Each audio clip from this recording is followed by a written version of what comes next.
Hello, Board Game Shenanigans here. So this video is another Kickstarter style crowdfunding video on Gamefound for Peacemakers Horrors of War. And this game, I actually already covered it a little bit when I did 10 anticipated games. I put that in one of my anticipated games of the year for now, for like crowdfunding or to come out releases. I put that in the list because I'd seen the original game before the Dawn of Peacemakers, because this game is a remake of that kind of with a few changes here or there, with simplifying it, making it easier to play. So this one is a new crowdfunding on Gamefound, and Snowdale Design is the publisher, the maker of the game. And I've seen this how it's come out, and it only just got the goal 2 days, 16 hours in. It's been live for 3 or 4 days now, and it's just barely over its €50,000, and it's 795 backers there. That's generally what kind of shown on the front there. It's not done amazingly well. It's only like, it took a while to get there, but I've been looking at it as I've gone, look at the videos. I think I saw some from Surtekos and Leisure Games. I kind of looked at their videos of the game and how it's been made in these prototype copies that have been sent out. And I've been looking through it. It looks okay. I like the look of the game, and I think that it will be a good game in the end. I think that I already kind of saw the original and I thought it'd be good. The original did have miniatures, and now they've gone with these wooden style figures instead, like these wooden meeples. For me, I think that miniatures can be a bit more creative, where you can modify them yourselves, whereas these you're kind of stuck with the colours they give you, and what they've given you here is just different primary colours, and you pick which one you want. And that's like some of the factions in each mission, really. So it's a bit different, but you can't really customize it yourself. So that's in my mind, that's kind of a knock on it, because you're going to see it the same way whoever played it, whoever owns the game, unless you change these into miniatures yourself. But the original, you could have spiced it up any way you like, really. So the prices of the game. 65 euros about for with sleeves and a promo pack in the game, and then 55 if you drop the sleeves, which I think you can get sleeves cheaper elsewhere. So I think that is why probably just about the same amount of each has gone for it, 355, 400. And then you have a few extra pledges, which only 14, 12 people have gone for these.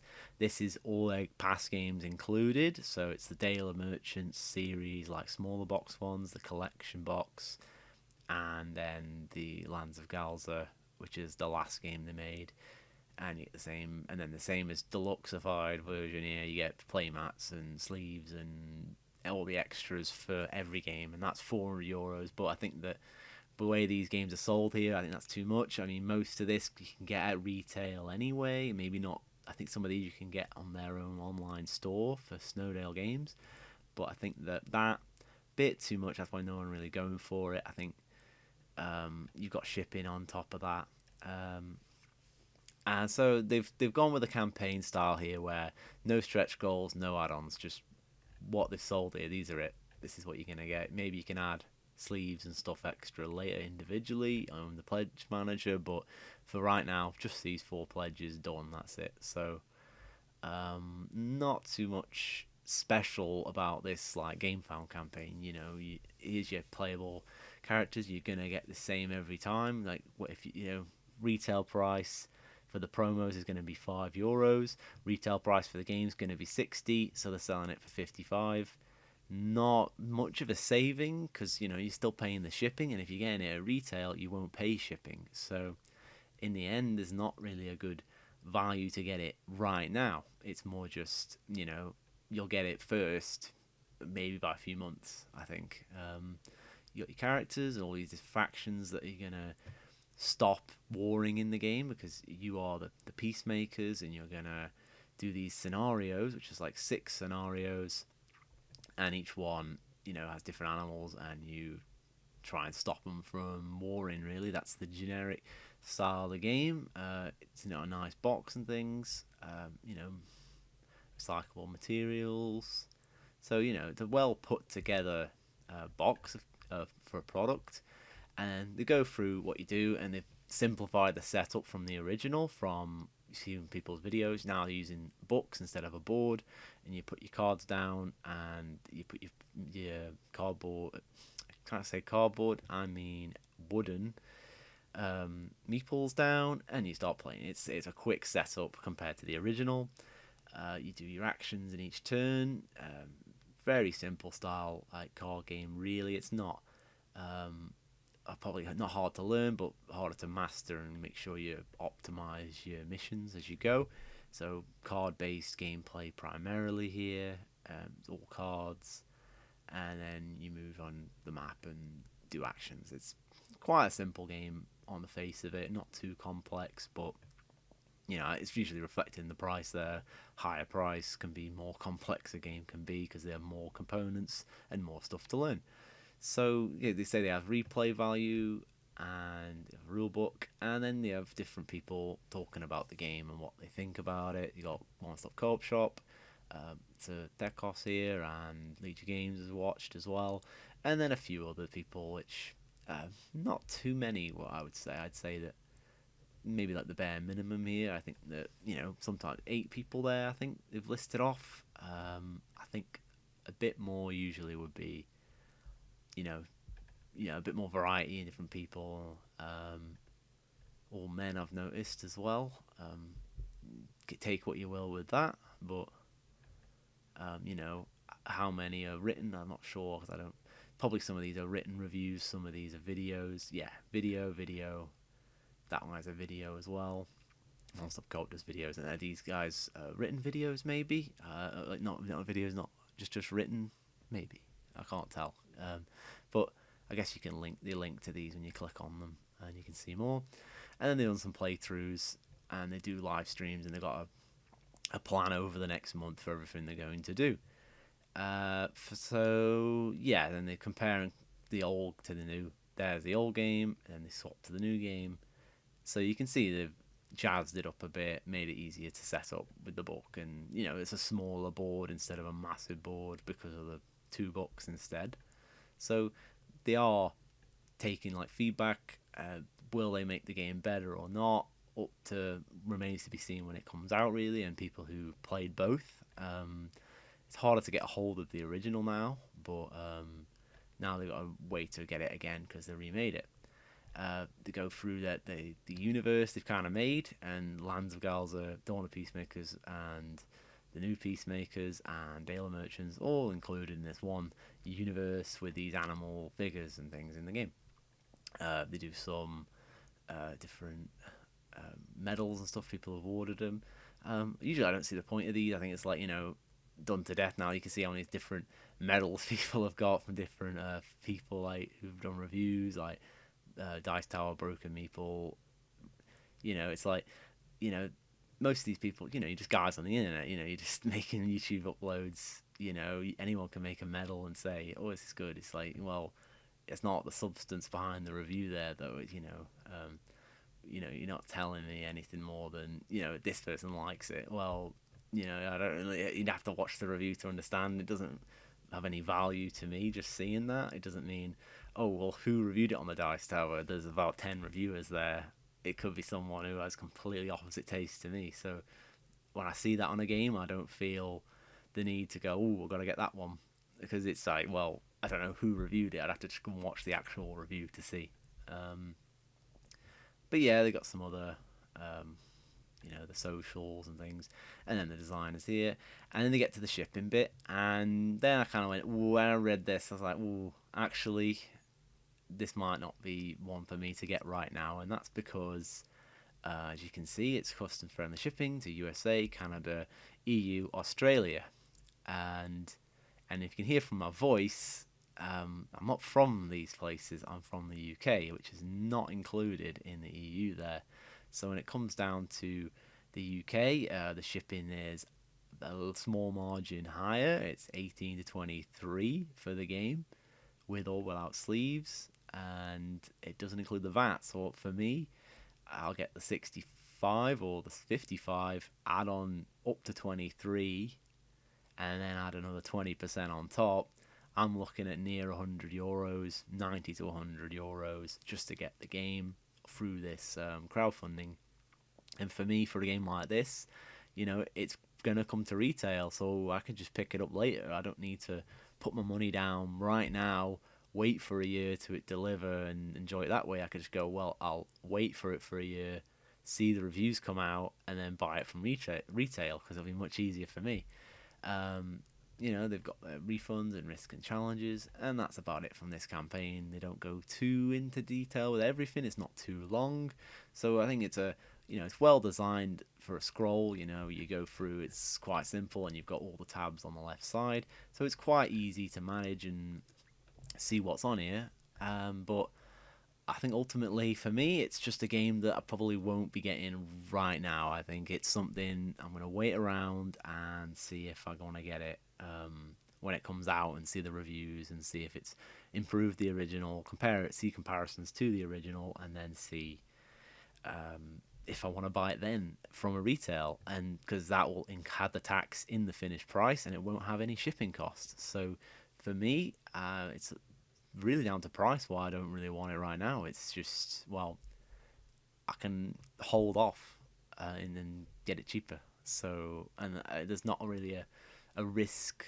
of not getting it, because the only things that might be hard to get a hold of is the promo pack, which they'll probably sell somewhere, and even then it's just like 10 cards, I think it says, so it's not a major missing out if you don't get it. 10 cards, so, well, take it or leave it at that point. I could just get the game. It's not much missing. Ultimately that's my thoughts on it.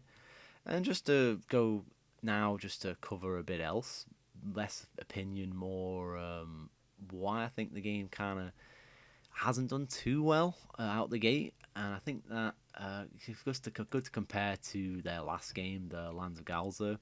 So that game got €207,000 in the total from the when it was live, the campaign, and they had the same funding goal, and they got 50,000 in 4 hours. So 5, just under 5 hours. So this one's only on 53, and it's been like 3-4 days. So with this one, it took them 2 days, 16, just to get to 50, and now it's just slowed down, hit a brick wall, and it's not going any further. I think some of that can be the game here, how they've advertised this one. They have exactly the same style of marketing through, the design of the page is the same type of price model, similar price, a more expensive game. They've got more optional extras you can buy, so that's a difference there. All of this can be in that one big pledge, but there's no deluxeifications unique to the new crowdfunding for Peacemakers, so there's no urgency to buy it right now, as I've kind of have my opinion on as well. It's like there's no point in buying now. This game also had stretch goals, which probably were included in any released copy of the game anyway, but they had more reason for people to want to get it, because they might think that they wouldn't be able to get these later, because it doesn't really specify exactly that up front. But very similar type of game. They're both co-op games. They're both with the same art, the same universe that they're making. It's a very similar style in general, with different. The difference is it's got dice and different types of cards that you're going to use. It's not as it's not as streamlined as the other way. It's just you play your actions, you do your cards, and you're done each turn. There's a bit more luck in this one, and they have more story in this game, and it's I think it's a big campaign instead of a mission based. But again, I at the time I passed up on this one because I just didn't really look into it that much. At the end, I kind of just I kind of just missed out. I think I wasn't really paying attention, and I thought I could have got this, but then again, I thought, well, it could come later anyway, and it is. It's still available. And I think another big difference is this one has got so many extra different people who have done content for it. It's not as narrow as the other. The other one had about 8, and this one just scrolls on and on. And some of them are the same, but a lot of people passed up this time. You know, a lot of these were in the the new version, the Peacemakers, but then a lot of people have passed on it this time. They're not doing content for the new Peacemakers game. I don't know exactly the reason for that, but you know, they're a bit behind. If they did, maybe they didn't get the prototype sent out early enough, maybe, or they didn't have enough of them to send around. More videos on here. This is the campaign that was live at the time. Again, same, very similar campaign. So, and it's on the same platform. It's on Gamefound. They have the exact same thing with VAT and shipping. So I'd be in the same boat if I got it back then. And then, it's almost identical, the page, really. You can compare the two. And then afterwards, they got another 120,000 or so from extra backers. And the thing is, they had just as many people following. This one's 4,800, and this one's 4,199. So, they weren't that under the people who've actually followed and had their eye on the game. There's still the same type of amount of people from the same fan base, the same people who are a fan of their games and a fan of this art style and were interested in this game through the Gamefound platform. And the original Kickstarter, I looked at this in my last the anticipated game video. There's that one was a small backed game as well. Is it because the game has just not as interesting, or is it something else? There's something more to it. So they got $70,000, very similar amount total, and this was 2017, so it's quite a long time ago, so that's a lot different. So with inflation and everything, they should be getting a lot more now, but they're not really meeting that. They're kind of on par with what they used to get. So to come around to it, I think that there's a few reasons why, and on top of what's on the actual campaign with the VAT and shipping, and not really a reason to get it right now. On top of that, you've got the Gamefound platform, and I think it's it's harder to sell board games through Gamefound than Kickstarter, in my opinion. And I think that is simply because here, as you can see, the front page of Gamefound. This is what you go when you search for the website. First thing you see is upcoming, currently live campaign, upcoming, and out of all these, these are all games that will be fun coming out to Gamefound soon. But then you have Fighting Fantasy. This one was on Kickstarter more recently, but it kind of flopped on there. But it's come here and done a bit better, done a bit more advertising, and maybe the audience for this game is more on this platform over than Kickstarter or something. Could be something to do with that. But other than that, maybe this game, the Peacemakers, doesn't really fit on this platform that well. When you go down to active, you've got it here, Peacemakers, but then you've got all these other games right next to it. All have funded more. A lot of these are pledge managers, late pledges. They're available, and they're all next to each other. And that's the problem inherently with Gamefound, is that it isn't like Kickstarter, isn't just a crowdfunding platform. It is a pre-order platform, because you put your campaigns on here, and then as soon as they're done, it moves over to being the pledge manager, the late pledge. So then it's like you've just got all these other competition around it, whereas Kickstarter, once it's over, and the only competition you had was the games that were live at the same time as you, which will be, about this many. But this platform has all these active projects on it. It's got 383 active projects on, so you've got 383 competition at once to deal with. And some, like some of these games, they're not funding much, they're not got much money, because there's just so much on here. It's just saturated through Gamefound, and there's not much you're just competing with more and more, rather than just a narrow amount at one time. That's why a lot of these games are just pledge managers. They don't fund on Gamefound; they just come to Gamefound later as a late pledge because majority of their money is gonna come before, and then they just put the pledge manager because it's a good pledge manager system. It's a good website for that. So that's a big difference, really. It's not as easy to fund on this platform. Another reason could be about these wooden the wooden meeples instead. I think maybe the mini people would want the minis from the original. They don't want just to be having the same wooden meeples. They want to paint minis and things like that. So the mini people, they're not really on board either. And I think you can see Lana Galza, I think it's pronounced. It's still available. You go on their website and buy it. You put it in your cart, you pay your shipping, and you get it. Might be taxes for me on top of that, but it's still available on their website, and it's probably still available at retail as well, or it'll come back and you just pick it up there. So, again, no urgency to get their games through crowdfunding, I think. They have their Board Game Geek page, and they have all the games they've got. They've all done rated quite well, but I don't think the money maker is through crowdfunding. I think that they'll get more from retail because it's more of a retail style game. It's not too pricey. It's not overblown.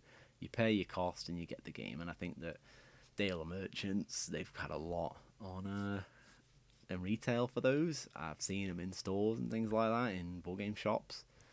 So I think that generally, that's probably down to it. Really, it's just there's not much reason to buy it right now.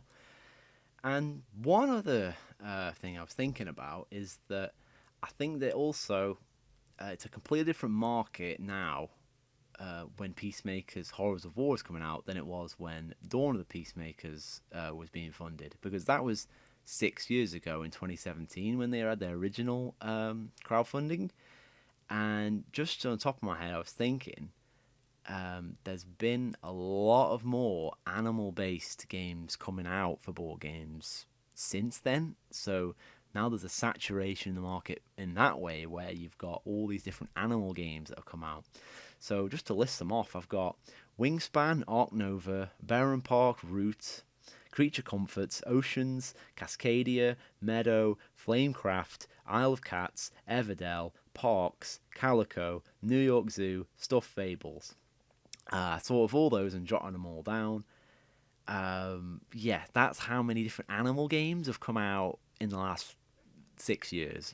Some more recently, some right after this came out, the original. So in all that time, we're just getting loads and loads of animal-based games, and some of them are very similar. You've got meeples of animals in there. You've got different animal characters. It's cutesy, and also some are more ruthless with war. This is Horrors of War, preventing wars. Where you've got Ruth, which is about animals having wars. There's all these different similar themed games out there where now, they all blend into one, and so many animal games you can own before you get sick of having the same theme on your shelf. And they're all different types of games. Some are co-op, some are not. But again, just because something's a little bit different doesn't mean it's not grouped in the same category. There's a million different Marvel movies coming out and DC movies, but it's all superheroes. It's all very the same, and that's getting stale for most people. It's like, well, there's another film, another TV show on Disney, it's just another one. Eventually the bubble bursts and people get bored of having the same thing. And this is, again, we're still getting more animal games. There's more to come. For me, I do enjoy the theme. It's good. I don't own too many of them right now, but some people, the games I listed off, a lot of those are some of the most popular board games around at the moment. So people are like, well, I've got the animal game. I don't need more games with animals. And then that doesn't even include their own games, because all their games in their entire universe that they've made are animal-based games. So, just really, that's just quite a lot against this game at the moment. I think that maybe that's why they've kind of stuck around this much. They're not going to go too massive. Don't know if it's enough to make them drop the campaign. I think, because, don't know if 50,000 is enough for them. I hope it is, and they can actually get the game out there through Gamefound right now and not have to do any Kickstarter things or anything. But yeah, but overall, I think it's just, for me, I don't know why I would back a game that costs more now and when there's no benefit to get it right now and can't just wait a year to get it, That's generally how I've gone around with this one. I think that, it looks good. It's probably fine to buy, and if you can get it without the taxes and all that for you in your regions, I think we're good. But for me, right now, I'm going to leave it and maybe pick it up down the line. Thanks very much for watching. Please like, comment, share and subscribe. Bye.